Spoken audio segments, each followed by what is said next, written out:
नमस्कार। परोपकार की भावना पर आधारित कार्यक्रम एक आवाज़ में आपका बहुत बहुत स्वागत है। मैंने कहीं पढ़ा कि वैक्सीन की तस्करी हो रही है, तो बड़ा बहुत अजीब लगा कि इस दुनिया में जहाँ लोग एक दूसरे की बहुत मदद कर रहे हैं, वहाँ पे कुछ कुछ गड़बड़ भी हो रही है। तो वो सुनकर मुझे हमने एक फ़िल्म देखी थी राज कपूर की, अनाड़ी।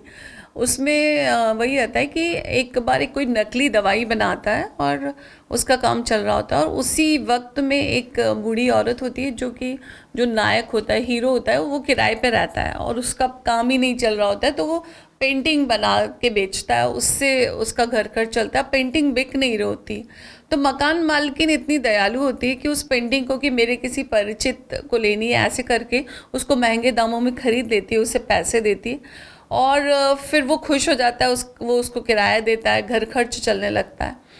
परंतु वो जो नकली दवाइयाँ बन रही होती है, वो नकली दवाइयाँ ले लेती है मकान मालकिन, बीमार होने पर उसकी मृत्यु हो जाती है और फिर उसकी मृत्यु के इल्ज़ाम में जो दवाई बनाने वाला है वो उसी युवक को जेल करवाता है। परंतु उस युवक की जो प्रेमिका होती है वो दवाई बनाने वाले की बेटी होती है, और फिर वो दवाई बनाने वाले की बेटी जब उस नकली दवाई को लेने जाती है तो वो रोक लेता है। वो बोलता है कि अरे इस दवा से तुम मर जाओगे, और उसको अपनी गलती का एहसास होता है। तो ये एक फ़िल्म बहुत सुपरहिट फ़िल्म रही थी, और जो बताया गया कि अंत में सच की विजय होती है। और ये मुझे नहीं पता कि ऐसा हमेशा होता है या नहीं होता है, परंतु ये होता है कि सच कितना भी दबाया जाए पर वो एक न एक वक्त सामने आता है। तो वो झूठ बोलने वाले के लिए बहुत मुश्किल होता है, क्योंकि जब वो नकाब हटता है तो फिर वो बहुत छोटा हो जाता है बंदा।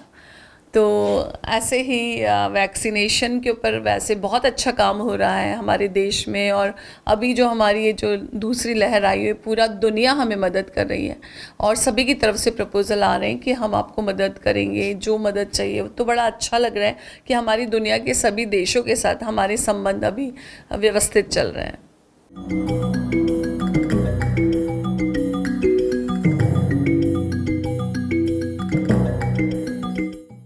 आप जैसे कि पहले आनंद वृद्धाश्रम में कितने समय तक रहे?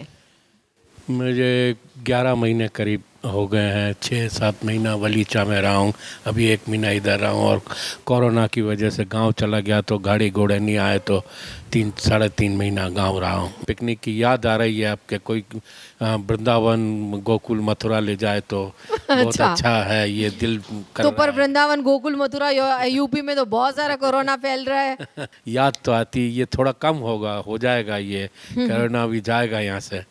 हाँ, सावन का महीना पवन करे शोर, जियरार झूमे ऐसे जैसे बनमा नाचे मोर। रामा गजब डाए ये पुरवैया, नैया संभालो कित खोए हो की वैया। मर्जी है तुम्हारी ले जाओ जित ओर, सावन का महीना पवन करे शोर।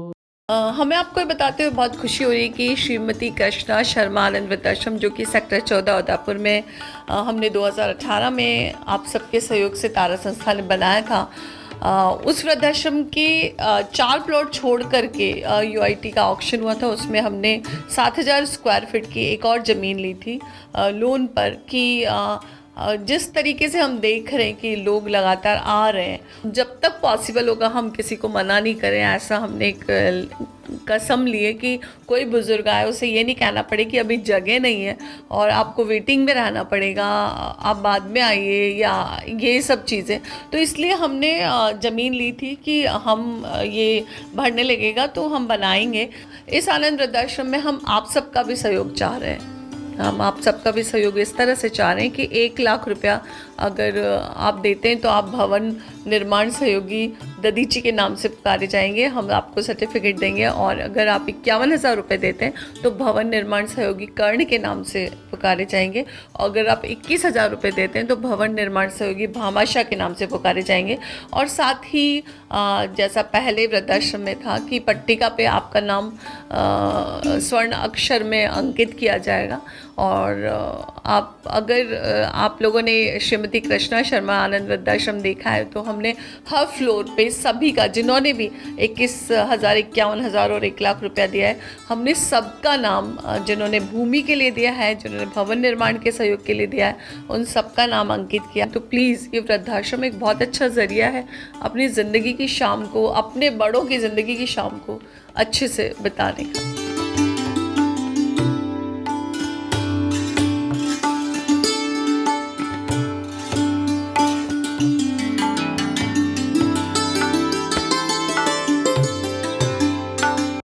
मेरी एक डॉक्टर साहब से बात चल रही थी, चलते चलते अचानक स्मोकिंग पर आकर टिक गई। उनका कहना था कि जो लोग नशा करते हैं वो स्वार्थी होते हैं, केवल अपने बारे में सोचते हैं, उनको घर परिवार से कोई लगाव नहीं होता। ये एक ऐसा विषय था जिसमें बहस करने का कोई औचित्य नज़र नहीं आता। इंसान को किसी भी प्रकार की नशे की लत लग गई तो बहुत मुश्किल है उसे छोड़ना। पुष्पा जी ने बताया कि उनके हस्बैंड बहुत शराब पीते थे। बहुत दुख की बात है कि हस्बैंड के जाने के बाद इनके बेटे का भी बीमारी से देहांत हो गया। नमस्ते बेटा। नमस्ते मैम। बेटा क्या नाम है आपका? पुष्पा सालवी। कितनी उम्र है? मैम 36। घर में कौन कौन है आपके? हस्बैंड की मैम डेथ हो गई और लड़के की भी अभी डेथ हो गई है मेरे। गुड़िया और मैं, हम 2 जन हैं। आपके हस्बैंड की कब हुई डेथ? मैम डेथ हुई 2 साल हो गए उनको। क्या हुआ था उनको? वो मैम ये ड्रिंक वगैरह करते थे इसीलिए। क्या करते थे? काम कुछ करते थे? काम, हाँ मैम, नल फिटिंग और इसका लाइट फिटिंग, नल फिटिंग ये। तो ड्रिंक वगैरह करते थे तो आपने बोला नहीं कि आप ऐसे ड्रिंक करोगे, न बच्चे हैं, अपने घर मानते ही कैसे नहीं चलेगा? थे, मानते ही नहीं थे मैडम, बहुत पीते थे। और यूँ और बेटे को क्या हुआ? वो मैडम बाहर गया था जो उधर ही, उसको पता नहीं क्या हुआ, बीमार हुआ क्या पता कुछ। आपके बेटे की डेथ अभी कब हुई? अभी हुई मैम जनवरी में। तो पढ़ाई कुछ करता था वो? पढ़े मैम 2 बार फेल हो गया 10th में। तो कुछ काम करता था? अभी हाँ फैक्ट्री में, कूलर फैक्ट्री में कर रहा था काम। तो आपसे मिलने के लिए आता था कि नहीं आता था? आता था मैडम, यहाँ पे था तब तक तो आता जाता था, फिर उधर चला गया। उसके बाद में मेरे को बोल के ही नहीं गया, चुपचाप ही गया था जो तो आपका बेटा आपसे कितने समय से दूर था? वो मैडम छोटा था तब तक सास ससुर के पास ही रहता था। फिर वो अभी बड़ा हो उसके बाद में मेरे पास आता जाता था, समझने लगा, फिर आने जाने लग गया था। तो वो उनके पास क्यों रहता था, आपके पास क्यों नहीं रहता था? वो मैडम उसके पापा ने छोटा था तब सबसे वहीं पर रखा था जो तो उन्होंने क्यों नहीं रखा अपने पास? आपने बोला नहीं कि मेरा तो एक ही बेटा? मैंने बोला था, लेकिन वह सास ससुर ने लड़ाई करके ले लिया मेरे से कि नहीं हम ही रखेंगे, बड़ा करेंगे यो। एक विधवा, अबला, अकेली औरत भविष्य को लेकर बहुत सारे प्रश्न चिन्ह खड़े हो जाते हैं। आखिर वो करे तो क्या करे, किस तरह खुद का और बच्चों के साथ एक अधूरे परिवार को चलाए। परिवार के लोगों का साथ मिल जाता है, स्थितियाँ कुछ ठीक हो जाती है, लेकिन नहीं मिलता है तो रोजगार नहीं मिलता, और जबकि रोजगार करना सबसे ज़्यादा आवश्यक हो जाता है। और तब तक कुछ न कुछ कोई ना कोई सहायता करता रहे, तभी जिंदगी चल सकती है। तो अभी आपको क्या मदद मिल रही है? कुछ भी नहीं, 1 रुपया भी नहीं देते सास ससुर। इनके 10-20 हज़ार रुपये पेंशन आती है, 5,000 रुपये मेरे हस्बैंड ने उदयपुर 2 कमरे किचन बनाया, उसका 5,000 किराया आ रहा है, वो भी सास ससुर ही ले रहे हैं। और आपके पियर वाले कुछ मदद करते हैं? पियर वाले तो करते ही हैं, वो तो साल भर से खाने पीने का खर्चा अभी तक वो कर रहे हैं। पियर वाले देते हैं मेरे को गेहूँ वगैरह, पैसे वगैरह। आपने कहाँ तक पढ़ाई करी हुई है? मैंने मैम 10th कर रखी और 3 साल कंप्यूटर कोर्स भी कर रखा है। तो फिर आपने उदयपुर में रह के नौकरी करने के लिए क्यों नहीं सोचा? मेरी मैडम गुड़िया बड़ी थी, अब मैं भी अब लेडीज हूँ, अब हम दोनों एक जैसी, तो थोड़ा रिस्क रहता है, इसीलिए मैंने उदयपुर छोड़ दिया। नहीं तो रिस्क किस चीज का रिस्क रहता है? यूँ डर रहता है कि कहीं गुड़िया बाहर चली जाए, कहीं अकेले, यूँ आस पड़ोस में भी कोई कैसा हो यूँ थोड़ा दिमाग में तो रहता है ना। आप गुड़िया को मम्मी के पास नहीं छोड़ सकते हो? ये नहीं रहती मेरे बगैर, एक दिन एक सेकंड भी नहीं रहती मेरे बगैर। तो आपके मम्मी पापा आपको एक रूम लेके भी वहाँ उदयपुर में नहीं रख सकते आपको? वो देते, लेकिन वो बोलते परिवार वाले क्या बोलेंगे, अकेली रहती है, न्यू न्यू कोई कुछ बोल रहा है, कोई कुछ बोल रहा है, तो कंफ्यूज हो गई मैं। तो पर किसी के बोलने से मतलब आप आपकी लाइफ भी खराब कर रहे हो और बेटी की भी लाइफ खराब कर रहे हैं। तो आपको लगता नहीं है कि मतलब मेरी और बेटी की दोनों की लाइफ खराब हो रही है? लग रहा है मैडम मेरे को। तो फिर लग रहा है तो फिर कुछ करते क्यों नहीं हो आप? अब मैं सोच रही हूँ कहीं जॉब करूँ, अभी भी दिमाग में ऐसा है, लेकिन अब मेरे को अब गुड़िया भी बड़ी है, 16-17 साल की गुड़िया हो गई। अब आप किस तरीके का काम कर सकते हो? काम तो मैडम मैंने सब कर रखा है। कंप्यूटर का ही किया है, 2-3 साल स्कूल में पढ़ाने भी गई, घर का भी किया मैंने, एक जगह पहले रोटी भी बनानी जाती थी, वो भी किया, सब कर रखा है मैंने। तो पुष्पा अभी सबसे ज्यादा घर में क्या दिक्कत आ रही है? दिक्कत पैसे की है और तो कुछ नहीं है। खाने पीने में और इसमें क्या दिक्कत आ रही है? इसमें तो मम्मी पापा अभी सपोर्ट कर रहे हैं, लेकिन तो भी अब गुड़िया का एडमिशन, पढ़ाई वगैरह 4-5 हज़ार 10,000 रुपये तो ऐसे ही मतलब आलतू फालतू में खर्च होते ही है ना, तो इसीलिए पैसों का चक्कर पड़ रहा है। अब कोई सपोर्ट ही नहीं करता है तो अकेले क्या करूँ फिर। तो आपको क्या लगता है पुष्पा, आज की मतलब जैसे आपके हस्बैंड भी नहीं रहे, बेटा भी आपका चला गया, सास ससुर आपको सपोर्ट नहीं कर रहे, पियर वाली आपको हेल्प नहीं कर रहे, तो ऐसे में मतलब घबराहट नहीं होती है? होती है मैडम, बहुत घबराहट तो होती है। क्या लगता है उस समय? मेरे को लगता है कि काम करके वह कुछ करो मेरी बेटी के लिए, 2 पैसे इकट्ठे करके इसकी लाइफ बनाओ यो। तारा संस्थान पुष्पा जी को गौर योजना के माध्यम से 1,000 रुपये हर महीने दे रही है ताकि घर चलाने में कुछ मदद मिल सके। ये पैसे इनके बैंक अकाउंट में हर महीने डाल दिए जाते हैं। ये बहुत बड़ी मदद तो नहीं है, लेकिन खर्चों को पूरा करने में थोड़ा सपोर्ट इससे ज़रूर मिलता होगा। पुष्पा बेटा, तारा संस्थान से जो आपको मदद मिल रही है, जी मैम, क्या मदद मिल रही है? मैं वहाँ से मिल रहे पैसे मिलते हैं मेरे को हर महीने 1,000 रुपये। तो कैश मिलते हैं या बैंक में आते हैं? के बैंक में ही आते हैं। मैं गांव में रहती हूँ, अब वहाँ पे कौन लेने जाए, वापस जाने आने का थोड़ा चक्कर पड़ता है, तो बैंक में आ जाते हैं मेरे को। तो बेटा इन पैसों को आप किस में काम में लेते हो? घर खर्चे में ही, कभी वहाँ गुड़िया की कुछ ज़रूरत होती है तो इसको दे देती हूँ, नहीं तो वहाँ खाने पीने का सामान वगैरह लाती हूँ यूँ। तो बेटा ये पैसे जो आपको मिल रहे हैं, इससे आपको कितनी मदद मिल रही है? बहुत मदद मिल रही है मैडम, हर महीने मतलब ये पैसे आते हैं तो इससे मेरा बहुत मतलब सपोर्ट है एक घर में। तो बेटा तारा संस्थान से जो ये मदद आपको मिल रही है, इसके लिए आप उनको क्या कहना चाहते हो? मैं तो मैडम उनका बहुत धन्यवाद करना चाहती हूँ कि मतलब बहुत हमारे घर में बहुत अच्छा हो गया वहाँ से, मतलब ये फॉर्म वगैरह मैंने भरा तब से बहुत अच्छा है घर में। मैं मैडम का, सर का, सबका धन्यवाद करती हूँ कि हमारी इतनी मदद की, इसलिए। तो बेटा आपसे बात करके हमें बहुत अच्छा लगा, उसके लिए बहुत सारा धन्यवाद। ठीक है, और जो भी मदद होगी हम आपकी मदद जरूर करेंगे। Thank you ma'am, thank you. अब समय हो चला है एक सहृदय परोपकारी दानदाता से मुलाकात का, और हर एपिसोड में हम इन लोगों के विचार आपके साथ शेयर करते हैं। ये लोग वो हैं जिन्होंने यहाँ आकर विज़िट किया, सेवा कार्यों को अपनी आंखों से देखा, और ये केवल इसलिए है कि तारा संस्थान की गतिविधियों की समीक्षा आप तक पहुँच सके। सर आपका नाम क्या है और आप कहाँ से आए हैं अभी? बहुत अच्छा, आपने अच्छा प्रश्न किया। मेरा नाम है, वैसे तो प्रभु का नाम है डॉक्टर हरि प्रसाद जोशी, और मैं एक्चुअली मैंने अपनी सेवाएं मध्य प्रदेश में दी है, और मैं रिटायर्ड रतलाम से हूँ। रतलाम में एक छोटा मकान भी वहाँ बना लिया है, तो एक तरह से मैं वहाँ सेटल हो गया था। और यहाँ तारा संस्थान से जुड़े हुए कितना टाइम हो गया आपको? हाँ, मुझे शायद पक्का विश्वास है कि मैं पिछले 5 वर्षों से इस संस्थान से जुड़ा हूँ। तारा संस्थान भारतवर्ष में, केवल उदयपुर में ही नहीं, राजस्थान में ही नहीं, भारतवर्ष में एक महत्वपूर्ण कार्य कर रहा है।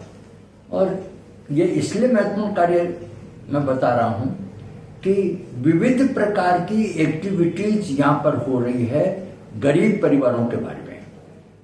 और जैसे आंख का ऑपरेशन है, विधवाओं की सेवा है, या जो गरीब बच्चे हैं उनकी सेवा है, या जो वृद्ध लोग हैं उनको ठहरने की व्यवस्था है। अलग अलग प्रकार के माध्यमों से यहाँ पर इस मानव शरीर की सेवा की जा रही है। यह अपने आप में एक बड़ी भारी उपलब्धि है इस संस्थान की। और खास तौर से जो जवान हैं या वो भी अपनी आंखों का ऑपरेशन करवा करके इस तारा संस्थान को धन्य कर रहे हैं, ये अपने आप में बहुत बड़ी बात है। जब कोई यहाँ आता है तो उसको बड़े आत्मभाव से मिलते हैं और उसका बहुत स्वागत करते हैं। ऐसे लोग यहाँ पर कार्य कर रहे हैं जो अनुकरणीय हैं, तो मैं इन सब लोगों का धन्यवाद करता हूँ। तारा संस्थान द्वारा संचालित 5 निःशुल्क आई हॉस्पिटल्स, तारा नेत्रालय उदयपुर, दिल्ली, फरीदाबाद, लोनी और मुंबई। निःशुल्क आंखों की जांच एवं मोतियाबिंद ऑपरेशंस, लेंस सहित रहना, खाना, दवाइयां इत्यादि सभी सुविधाएं बिल्कुल मुफ्त। आधुनिक मशीनों से सुसज्जित नवीनतम तकनीक फेको सर्जरी द्वारा ऑपरेशंस एवं अनुभवी डॉक्टर्स की सेवाएं। राम राम भाई जी। राम राम भाई जी। कई नाम है? शायरी कतरी उम्र है? भवेगा 60 वाली। और आपरे आँख महीने कई परेशानी हुई? और आँख एक वो जो जारो आयरो तो ने वन धुंधनो देखा तो कतरा टाइम नहीं दिख रही हो मन भी के बारे में ना। तो भाई आपने कहीं बतायो अटे कि तारा नेत्रालय में फ्री ऑपरेशन वेवे? मणि समाज वाली है कि लुगाया करायो नरी जणी। तो मैं पूछो 1-2 जना ने पचे माणा मन ने बतायो कि वाटे परी जाइए तो पचे माँ वाटे टेम्पू करी नटे आएगी। तो अबे कशो दिख रही हो भाई आपने? मन अबे आव दे कही रो बड़े आओ दिख रही हो छेटी आओ दिख रही हो? ने अबे आव दे कही रो सफा दे कही रो ने अबे आव देखावा लगी गयो। तो आपरे जो अटे ऑपरेशन करायो वंडा कहीं पया तो नहीं लाग्या? नहीं लगा दवाई रा जांच नहीं रा? नहीं नहीं लगा एक कोई नहीं लागो। भगवान मनारो बल्लो वेगा, दुनिया ने रोशनी दे रहा, राम मनारो देगा, भगवान बल्लो करेगा। मोतियाबिंद ऑपरेशन के लिए प्रति व्यक्ति 3,000 रुपये का वास्तविक खर्च आता है। इसके मल्टीपल के हिसाब से आप मनचाहा दान सहयोग कर सकते हैं। हमारी विशेष प्रार्थना ये है कि यदि 5 व्यक्तियों के 15,000 रुपये का सहयोग करेंगे तो संस्थान अधिक से अधिक लोगों को ये लाभ पहुंचा सकेगा। पूर्ण विवरण हेतु कृपया संपर्क करें 9549399993 9649399993। धन्यवाद। कार्यक्रम के अंत में मैं उन दानदाताओं का नाम पढ़कर आपको सुनाना चाहूँगी जिन्होंने तारा संस्थान का विजिट किया था।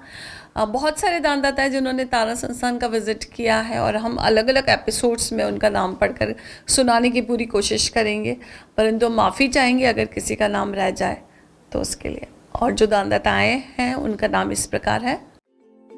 श्रीएम श्रीमती विनोद शंकर जी गुप्ता नागपुर से, श्रीएम श्रीमती चंद्रशेखर जी दवे नागपुर से, श्रीएम श्रीमती सुनील जी वाधवा मुंबई से, श्री आशाराम जी जड़ा एवं बाई तावरी राजानंद गांव छत्तीसगढ़ से, श्री कृष्णचंद्र सिंह एवं श्रीमती लालमणि जी सिंह उदयपुर से, श्री श्रीमती शांतिलाल जी जैन हैदराबाद से। तारा संस्थान अपने सभी दानदाताओं को बहुत धन्यवाद करता है जिन्होंने किसी न किसी रूप में संस्थान को सहयोग भेजा है। अंत में कुछ पंक्तियां। परिस्थितियां बदलना जब मुमकिन न हो तो अपने मन की स्थिति बदल लीजिए, सब कुछ अपने आप ही बदल जाएगा। नमस्कार।